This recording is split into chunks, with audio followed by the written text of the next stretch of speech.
Avec l'A350, une nouvelle star du ciel est née. Et savez-vous ce qui se cache derrière cet avion high-tech? L'A350, c'est tout simplement la nouvelle arme de l'européen Airbus. Une arme contre son rival de toujours, Boeing et son 787.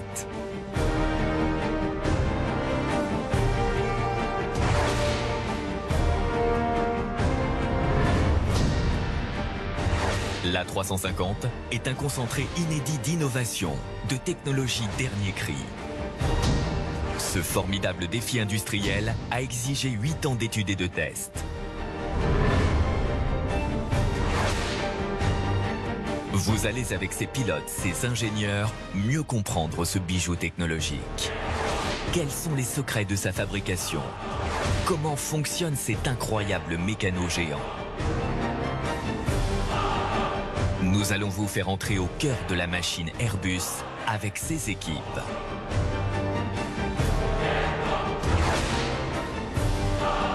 Difficile d'imaginer les tortures qu'on fait subir à cet appareil pour votre sécurité. Résistance à des froids polaires. Supplice industriel.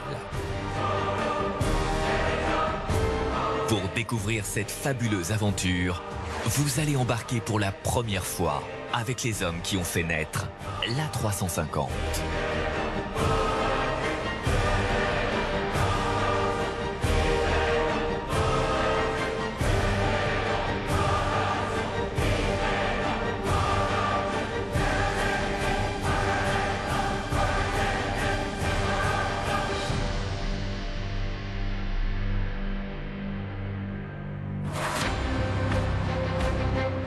Cette escadrille d'A350 vaut 1,5 milliard d'euros. Ces avions sont ce qu'on appelle des avions d'essai. Avec ces appareils, les équipes d'Airbus multiplient les tests en vol pour améliorer encore et toujours les performances, la sécurité et le confort du dernier né d'Airbus. Des tests qui se poursuivent même si l'A350 a déjà effectué son premier vol commercial en janvier 2015. Très exceptionnellement, nous avons obtenu l'autorisation des responsables d'Airbus de suivre un équipage pendant un vol d'essai. Direction Toulouse, la ville symbole de la puissance aéronautique européenne. Ici, 40 000 personnes travaillent pour Airbus.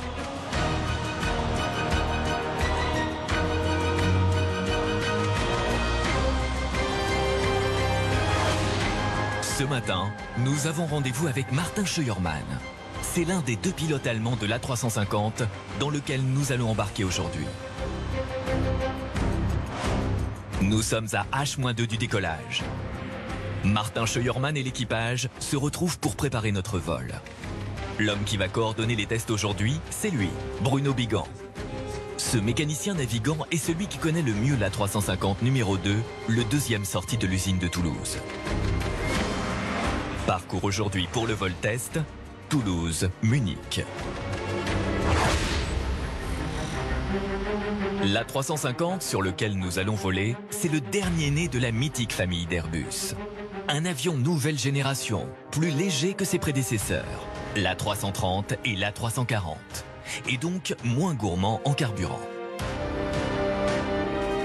Il est plus petit que le gigantesque A380 et du coup plus facile à commercialiser.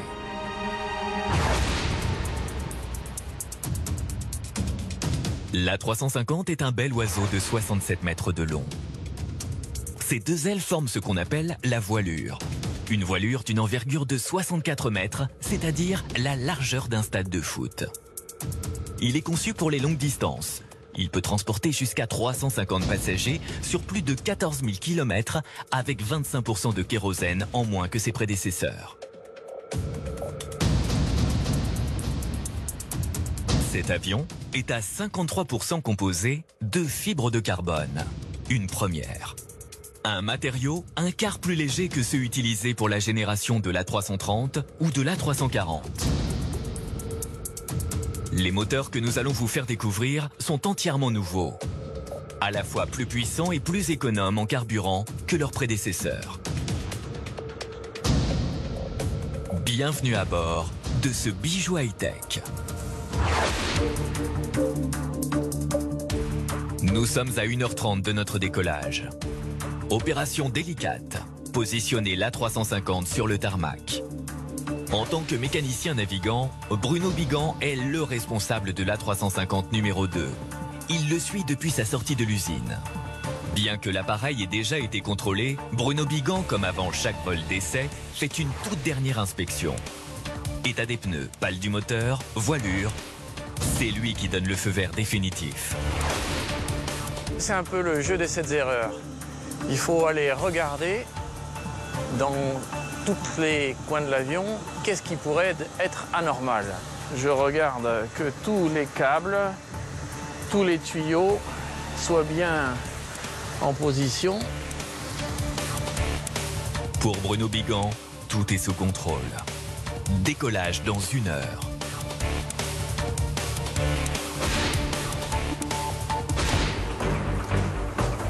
Le pilote Martin Scheuermann prend possession de l'appareil. Si cet Allemand apprécie plus que personne les innovations technologiques, il ne perd jamais de vue le cœur de son métier. Les êtres humains dans les avions, pour moi, ils sont encore très très longtemps indispensables.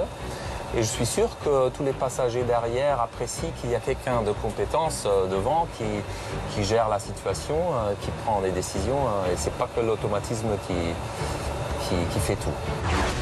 Aujourd'hui, comme c'est parfois le cas lors des tests, des passagers cobayes vont accompagner les experts d'Airbus pour ce vol d'essai. Ils vont tester le confort, la connectivité, la qualité de l'air. Il faut éviter que les personnes ne sortent. Il faut vérifier qu'ils soient bien sur la liste. Allez. Descendez plus, hein. C'est bon. Nous allons procéder à la fermeture de la porte de l'avion. Merci de bien vouloir regagner votre siège et d'attacher votre ceinture.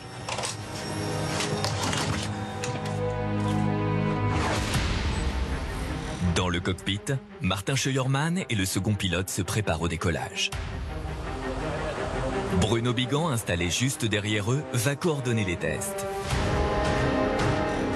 C'est lui qui connaît sur le bout des doigts les essais qui vont être réalisés et il notera durant le vol tous les résultats. Nous sommes prêts au décollage. Moment crucial où l'engin développe sa pleine puissance. La poussée est de 76 tonnes. Un des secrets de l'A350, ce sont ces 2 moteurs Rolls-Royce, conçus spécialement pour lui.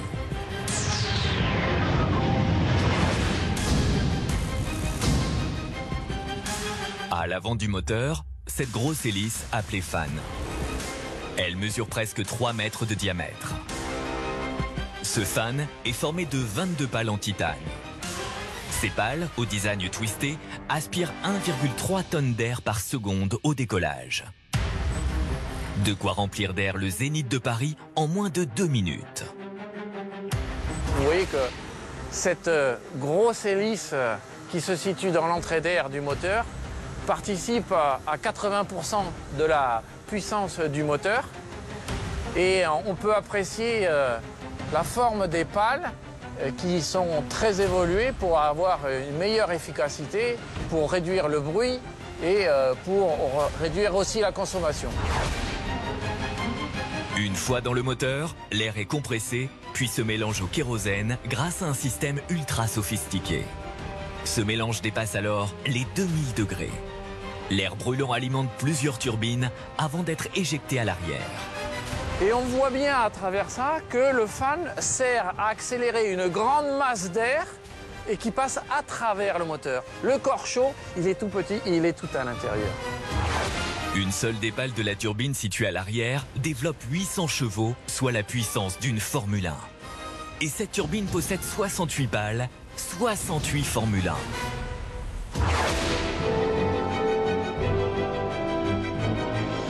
Retour à bord de l'A350. L'avion a fini son ascension. Bien pris en main par Martin Scheuermann et l'autre pilote, il est stabilisé. Direction Munich. Si cet avion semble aussi léger qu'un planeur, ce n'est pas seulement dû à son aérodynamisme. Cela s'explique aussi par sa structure en fibre de carbone. Pour mieux comprendre ce matériau, direction les usines de fabrication. La fibre de carbone est l'innovation majeure de l'A350. Ce matériau composite de couleur noire est révolutionnaire.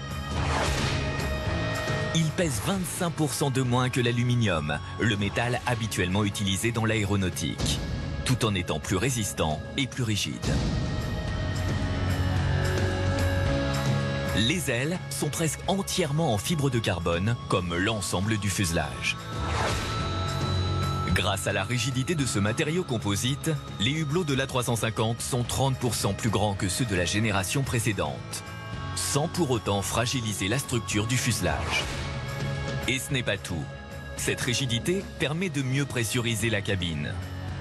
Vous respirez mieux. Fini les bourdonnements d'oreilles causés par la pression. Le fuselage est composé de plusieurs couches de carbone. Elles sont assemblées comme les couches d'un sandwich. Au milieu, il y a une fine couche de cuivre qui sert de bouclier contre la foudre. Pour fabriquer ce matériau, la première étape consiste à entrelacer des fibres de carbone minuscules de 10 microns d'épaisseur. Pour cela, on utilise les mêmes machines à tisser que dans l'industrie textile. Elles produisent une sorte de tissu, 1 mètre par minute constitué de 6 millions de fibres. Et comme dans l'industrie textile, on coud les morceaux de tissu de carbone les uns avec les autres. La fibre de carbone permet d'obtenir des formes plus complexes qu'avec l'acier ou l'aluminium. Le tissu est enduit d'une résine spéciale. Puis, il est cuit dans un four jusqu'à 700 degrés. Aucun fuselage en métal n'a jamais été aussi léger et résistant.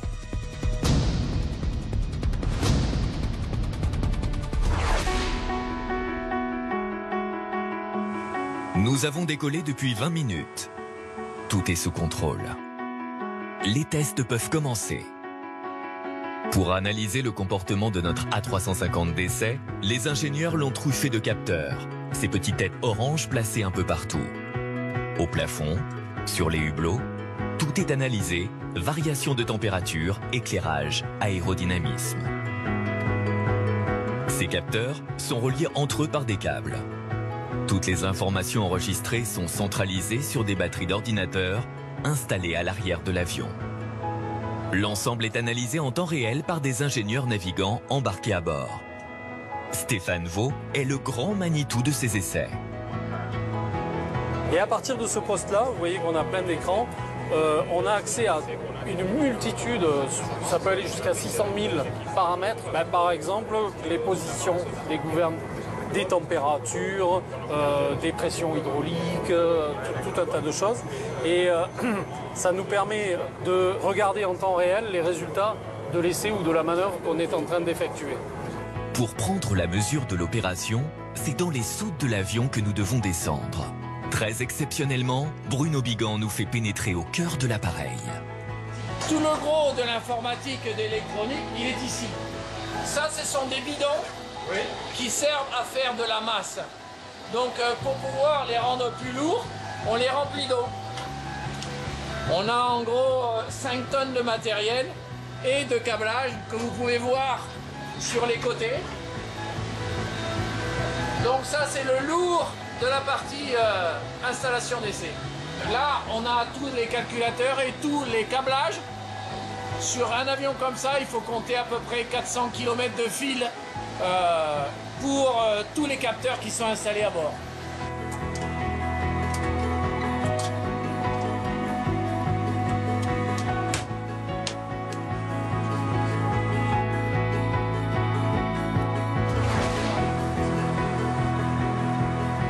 Autre nouveauté, la connexion Internet à haut débit. Dans le cockpit, Bruno Bigan peut surfer sur le web en plein vol. Il a aussi la possibilité d'utiliser son portable. Et bien sûr, suivre des dizaines de chaînes en direct avec une qualité irréprochable. Vous pouvez apprécier la qualité haute définition directement dans l'avion.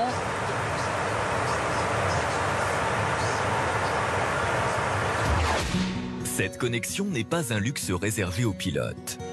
Tous les passagers peuvent en bénéficier. Et comme à la maison, avoir accès à des dizaines de chaînes.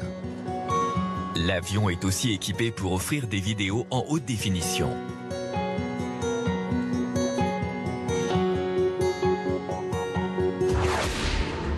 Cette connectivité globale est rendue possible grâce à l'équipement high-tech logé dans cette boîte sur le dos de l'avion. Une autre des particularités de cet avion, nous avons cette grosse antenne qui se trouve sur le toit en blanc. Cette grosse antenne nous permet de donner à nos passagers et donc pour nous de faire des essais pour avoir de l'internet, du téléphone.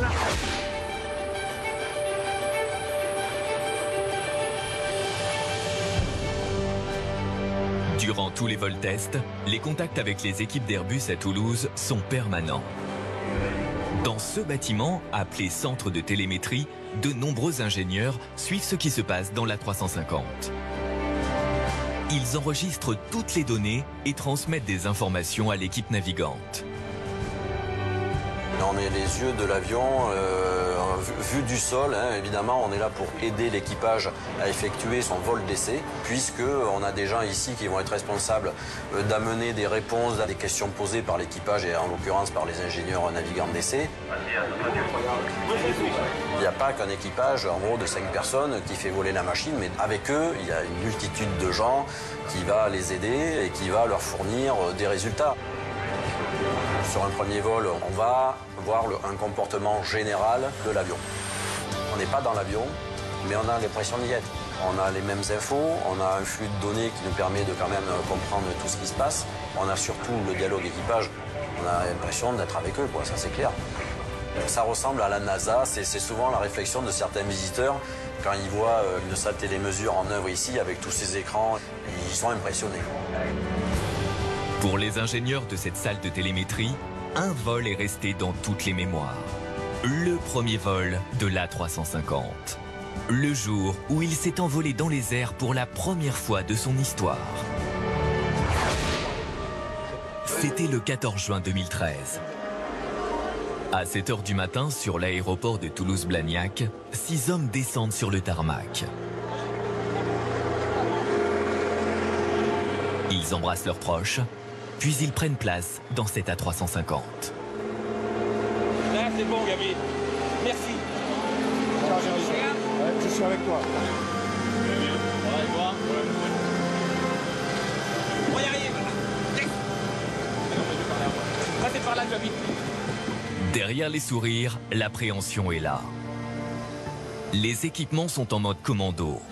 Pilotes, ingénieurs, mécaniciens, tous se sont équipés de parachutes. C'est obligatoire pour un premier vol. On doit anticiper tous les scénarios. Nous sommes à H-30 minutes du décollage. Voilà. Et on va le mettre là. On est très confiants. On est très confiants. Gentlemen? Yes. Pascal, are you with us? So we are at closing doors. Okay. Donc, I close the door, I switch the sensor. Yes. Okay. I start now.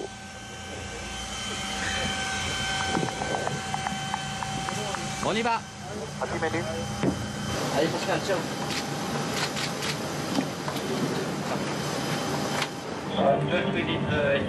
Le décollage qui va avoir lieu dans quelques minutes est suivi par les experts d'Airbus à partir de la salle de télémétrie. Okay, so Pascal, at your discretion, if you all agree for the engine start. Manu. Ce vol est aussi retransmis en direct dans tous les centres de conception d'Airbus en Europe. L'A350, c'est le travail de plus de 60 000 personnes à travers le monde. Et à Toulouse-Blagnac, ce jour-là, des milliers de fans ont fait le déplacement pour assister à cet événement. Top. Il est 10 h. Les pilotes mettent les gaz.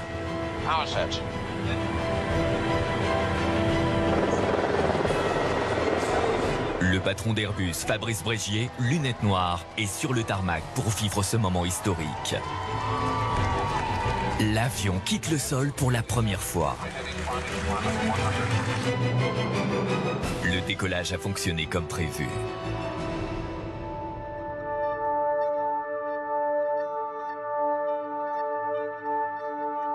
Après ce premier vol de juin 2013, Airbus décide de mettre en production l'A350. Et pour cela, ils mettent en place, comme pour leurs autres avions, un système de fabrication unique au monde. Les différentes parties de l'appareil sont construites dans les 4 pays fondateurs d'Airbus: France, Allemagne, Royaume-Uni et Espagne. En Allemagne sont fabriqués l'avant et l'arrière du fuselage, le train d'atterrissage avant et la queue de l'avion. En Espagne, l'arrière et le ventre de l'appareil. La France, elle, produit la pointe avant, le fuselage central et les trains d'atterrissage centraux. En Grande-Bretagne, sont construits les moteurs et assemblés les ailes. Et c'est à Toulouse que tous ces éléments sont assemblés. Pour cet avion exceptionnel, il a fallu créer une usine exceptionnelle. En 2008 est lancée la construction d'un immense bâtiment à Toulouse, spécialement conçu pour l'A350. Sa toiture est équipée de panneaux solaires. Résultat, il produit la moitié de l'électricité qu'il consomme. Airbus a aussi créé ce véritable monstre du ciel pour rapatrier les pièces de l'A350 fabriquées à travers l'Europe. On l'appelle le Beluga, car il ressemble à une énorme baleine blanche. Un Beluga se pose à Toulouse-Blagnac presque tous les jours. Airbus en possède 5. Le Beluga est conçu pour transporter des pièces XXL. C'est une sorte de coursier du ciel. Dans les ateliers de Toulouse, la baleine s'ouvre pour décharger plus de 50 tonnes de matériel. De sa soute, qui fait 17 mètres de haut et 7 de large, sortent les pièces prêtes à l'assemblage. Le nez de l'avion, les ailes, l'arrière de la carlingue, des pièces destinées à un gigantesque mécano.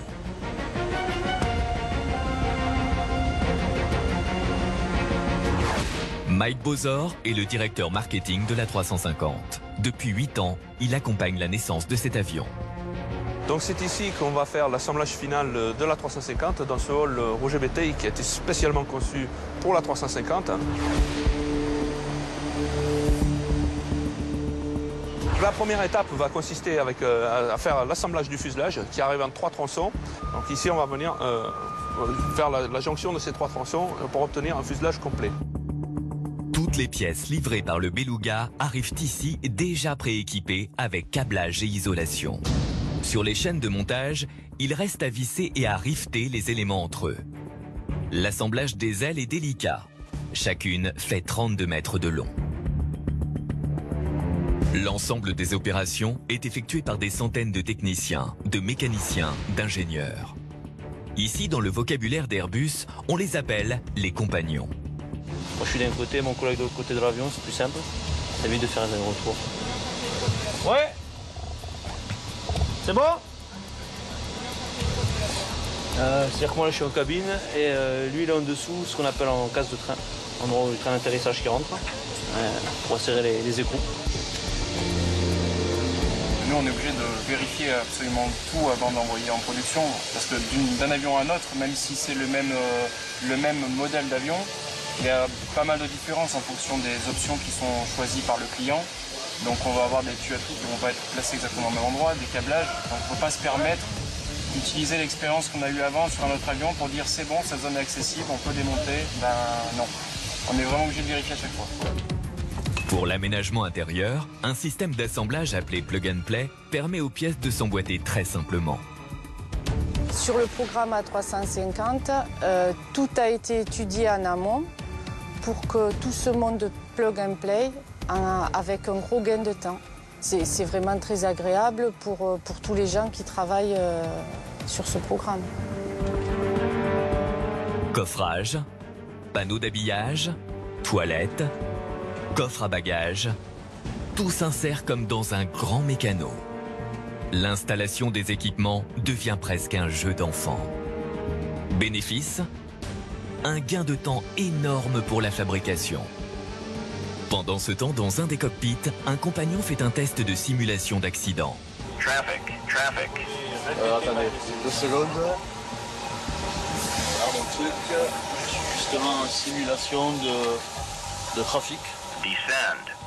Là, on voit qu'on est en train de simuler qu'un avion s'approche de nous. Tout le système de câblage, incroyablement complexe, est pensé pour être le plus léger possible.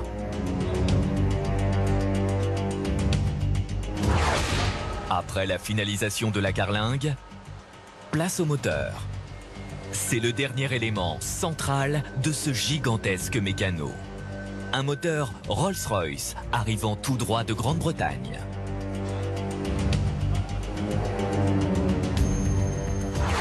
Des milliers de rivets sont utilisés par les compagnons tout au long de cette opération.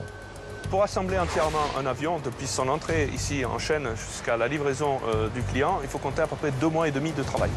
Nous avons une cadence actuelle qui tourne entre 2 et 3 avions par mois. Mais d'ici fin 2018, cette cadence va s'accroître pour atteindre 10 avions par mois fin 2018. Difficile d'imaginer que ce bijou technologique à 300 millions d'euros pièce est assemblé en moins de 3 semaines. Cet A350 est nommé XWB fuselage extra large. 6 mètres de large qui font la différence pour nous, les passagers. Les points forts du confort de l'A350, c'est avant tout, donc, vous voyez des parois latérales qui sont quasi verticales, ce qui veut dire que même quand on est assis à côté du hublot, on a énormément de place ici au niveau des épaules, on a la tête bien dégagée, donc on a une impression d'espace qui s'en dégage. On l'a tous vécu. L'enfer dans l'avion, c'est l'effet sardine. La cabine fait 33 cm de plus que celle de l'A330 et offre donc des sièges plus larges. Pour un vol de plusieurs heures, ça change tout. Également ici au niveau du hublot, donc on a des volets électriques que je peux fermer de façon partielle. Que je veux dormir, je peux même fermer complètement le hublot de telle sorte à ce que j'ai une obscurité complète. Pour purifier l'atmosphère dans la cabine, le système d'air conditionné est ultra perfectionné. De nouveaux filtres bloquent l'ozone pour renouveler l'air dans l'avion toutes les 2 minutes. En utilisant toutes les dernières techniques de filtration et qui nous permet d'avoir la même qualité d'air que dans un bloc opératoire. Et comme tout est plus grand dans la 350, vous pourrez emporter plus de bagages. Une des tendances actuelles au niveau du transport aérien, c'est l'emport de bagages de plus en plus volumineux par les passagers. Et comme vous le voyez, ici, ce coffre à bagages permet de prendre 5 valises de taille standard. En business class, des sièges toujours plus innovants, au confort absolu. Et grâce à ces matériaux composites, l'avion est bien plus silencieux.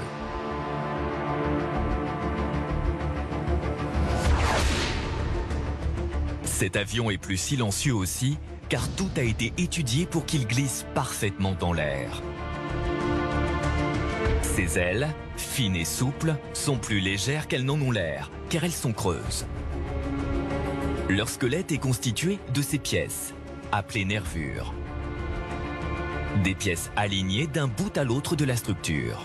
Le tout est recouvert d'une sorte de peau en fibre de carbone, une première.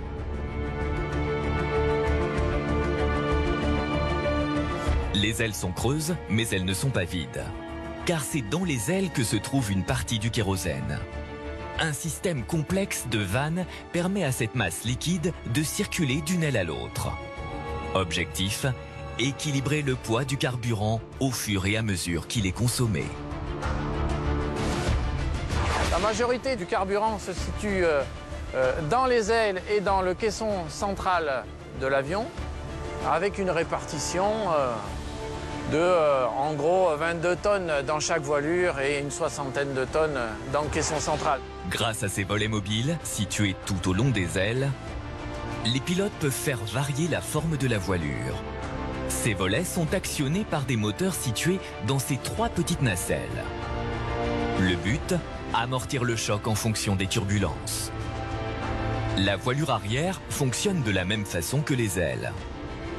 Avec ses volets mobiles, elle fait monter ou descendre l'avion dans les phases de décollage ou d'atterrissage. Chaque aile est équipée à son bout d'une pièce incurvée, appelée winglet. Une particularité sur le 350, c'est ces winglets qu'on a rajoutés avec ces formes aérodynamiques qui servent à réduire les consommations dues à la traînée de la voilure. Et c'est pour ça qu'elle a une forme aussi évoluée. Vous pouvez d'ailleurs remarquer que sur un avion, je ne dirais pas d'ancienne génération, le 330 qui est à côté, a aussi des winglets, mais avec des formes beaucoup moins élaborées du côté aérodynamique. Cet avion consomme beaucoup moins que ses prédécesseurs. De 10 litres de carburant aux 100 km par passager en 1950, on est passé à 3 litres par passager pour l'A380 en 2005. Et seulement 2,5 litres aujourd'hui avec l'A350. Les ailes extrêmement souples battent pendant le vol sous l'effet des turbulences, comme celle d'un oiseau. Ces battements peuvent atteindre une amplitude de 5 mètres. La solidité de ces ailes est bien sûr essentielle. C'est la partie la plus sollicitée de l'avion. Sa résistance doit être parfaite. Dans ce bâtiment très spécial, on va la tester. Les ailes vont y subir de terribles tortures. Une fois l'avion introduit dans le hangar, il est bloqué dans une énorme structure métallique, une cage de fer. Tout le long de chaque aile, on attache des câbles. On y installe 12 000 capteurs. La cabine est alors pressurisée comme à 10 000 mètres d'altitude. Les ingénieurs vont en temps réel avoir accès aux données des capteurs. Les vérins géants entrent en action. Pendant des heures, ces pistons vont tordre les ailes de haut en bas, à la limite de la rupture. Elles plient de plusieurs mètres, mais ne rompent pas. À ce moment, si une porte s'ouvrait, la dépressurisation ferait exploser l'avion et le hangar avec. Autre test, le comportement des trains d'atterrissage en cas de tempête. Pour cela, des sortes de piscines sont installées pour simuler des pistes détrempées.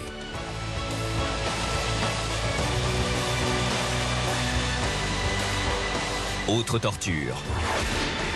Regardez bien. La queue de l'avion touche le sol. Le pilote cabre l'appareil pour tester un décollage à très basse vitesse.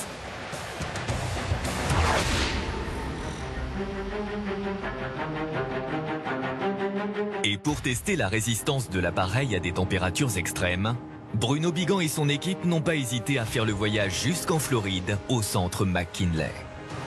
Ce centre est unique. C'est la plus grande chambre climatique au monde.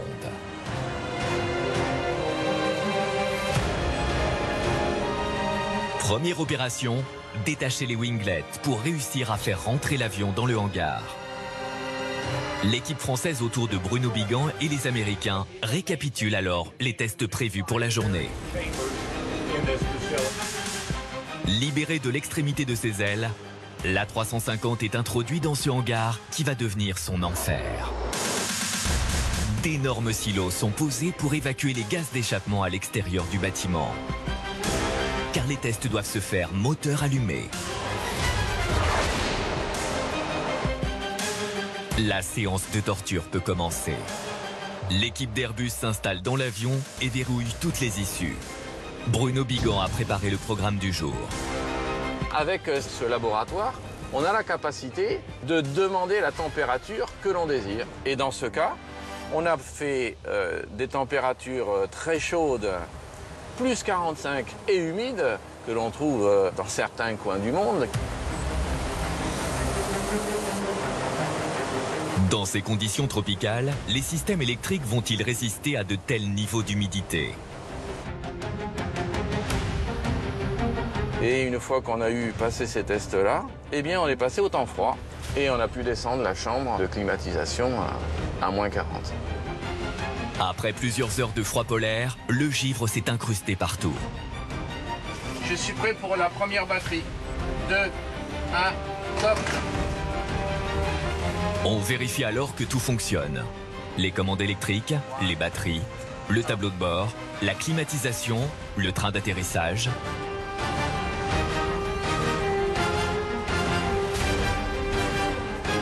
Tout est OK. Les tests sont concluants. C'est fini. L'A350 sort de cette forêt vierge polaire. Il reste à reposer les winglets et rentrer en France.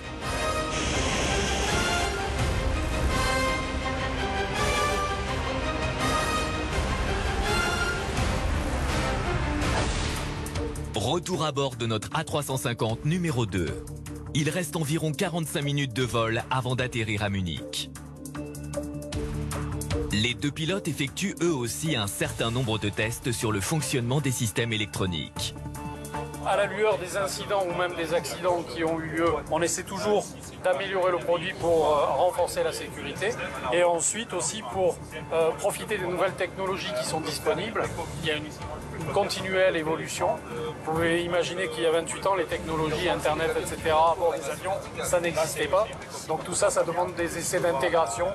Sur cet avion, tout a été pensé pour faciliter la prise en main par les pilotes. Le fameux manche à balai est entièrement électronique.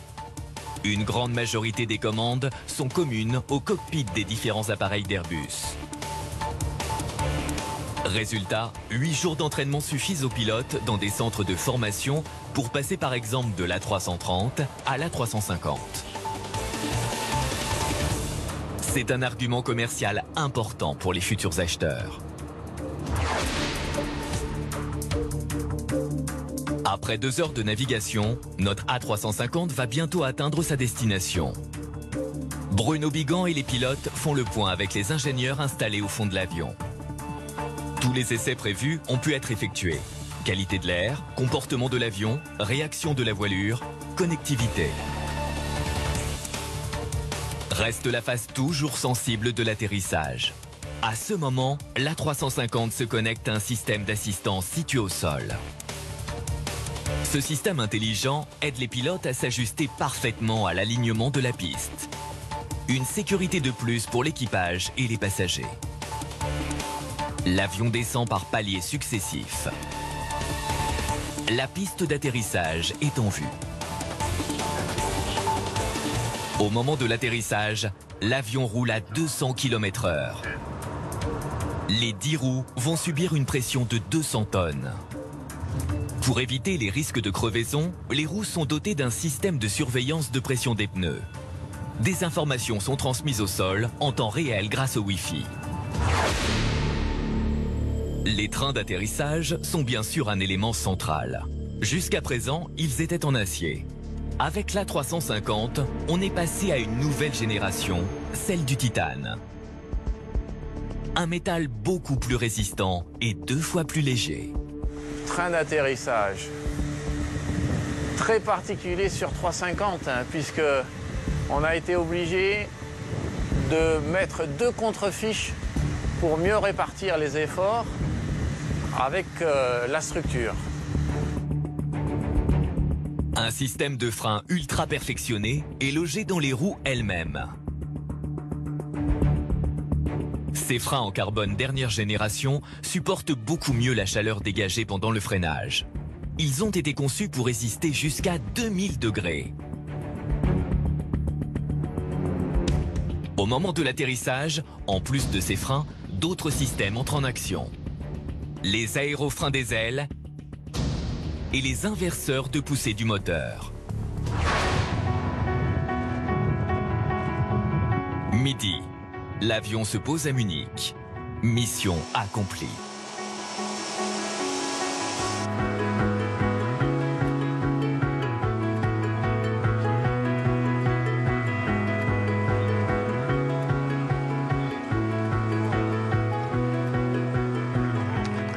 L'équipage d'Airbus, Bruno Bigan en tête, sort de l'avion. Comme pour tous ces vols d'essai, l'équipe est attendue sur le tarmac.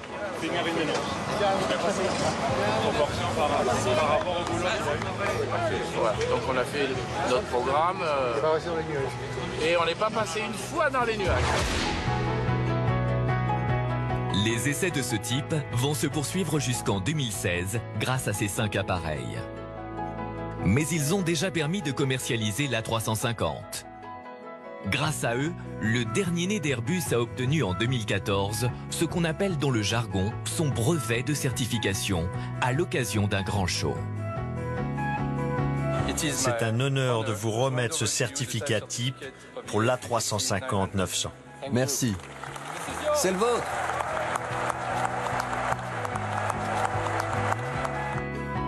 Et cela représente le futur d'Airbus dans ce qui est probablement l'industrie la plus compétitive de la planète. Votre détermination à toujours produire quelque chose de meilleur se voit dans la 350 et à chaque renouvellement de la famille Airbus depuis 40 ans.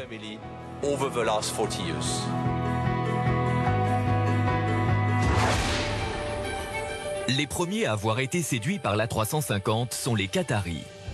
Nous sommes en 2014 à Doha. Ce jour-là, Airbus a mis les petits plats dans les grands. L'enjeu est de taille. Convaincre les richissimes Qataris de choisir l'A350 plutôt que le B787 de Boeing. Le vol de démonstration est parfait. Et une grande partie de l'état-major européen a fait le voyage. Pari réussi. La compagnie Qatar Airways signera la première grosse commande. Ce sera la première à être livrée. La première à mettre l'A350 en service sur une ligne régulière entre Doha et Francfort, le 15 janvier 2015.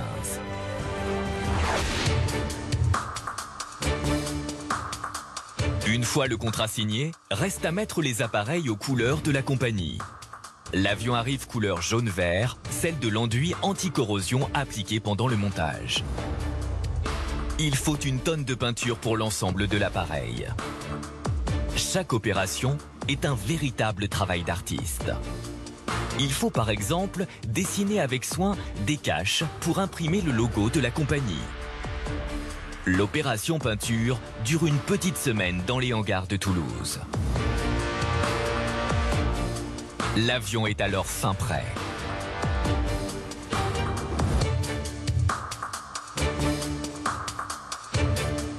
D'autres compagnies vont être livrées, comme Vietnam Airlines en 2015 ou Air France KLM en 2016. Avec l'A350, l'ambition d'Airbus est de conquérir 50% du marché mondial des longs courriers. Un marché actuellement dominé par Boeing. L'enjeu économique et politique est considérable. L'A350, c'est le savoir-faire européen face à la puissance américaine. Un défi avant tout technologique.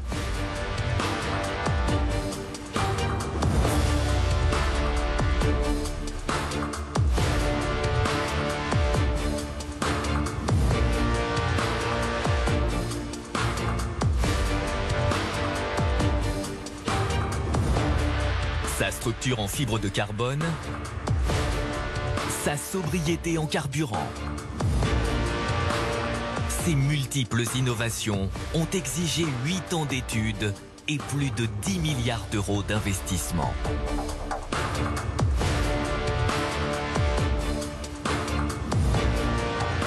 Airbus a misé très gros pour gagner son pari. Mais au-delà de la technologie, l'histoire de cet avion, c'est aussi une aventure humaine à l'échelle de l'Europe. Des milliers d'ingénieurs, de pilotes et de techniciens de différentes nationalités ont travaillé ensemble. Ils ont mis au monde cet avion avec passion, dévouement, fierté et parfois sacrifice.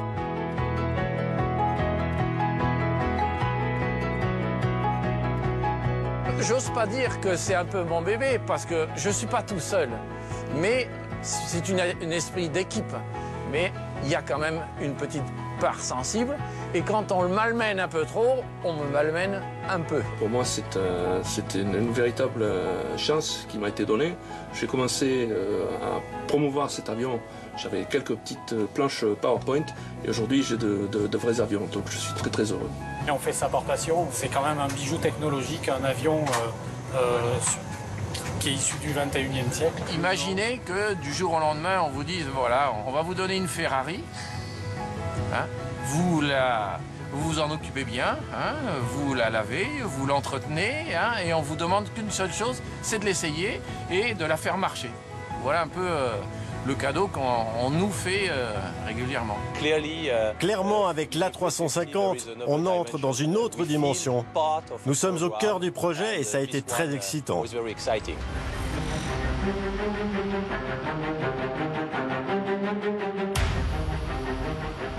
Avant même son premier vol commercial en janvier 2015, plus de 750 exemplaires de l'A350 étaient déjà commandés.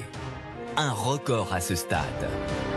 Airbus espère en vendre 1500 autres dans les 20 prochaines années. Si cet objectif est atteint, cet avion représentera alors un tiers de son activité. Cela créerait 35 000 emplois directs en Europe, dont 10 000 rien qu'en France.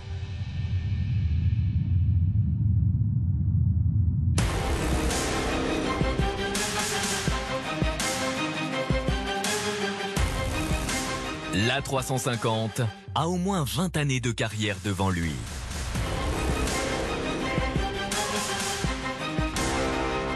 Il sera décliné en plusieurs versions. Vous le découvrirez bientôt dans tous les aéroports du monde.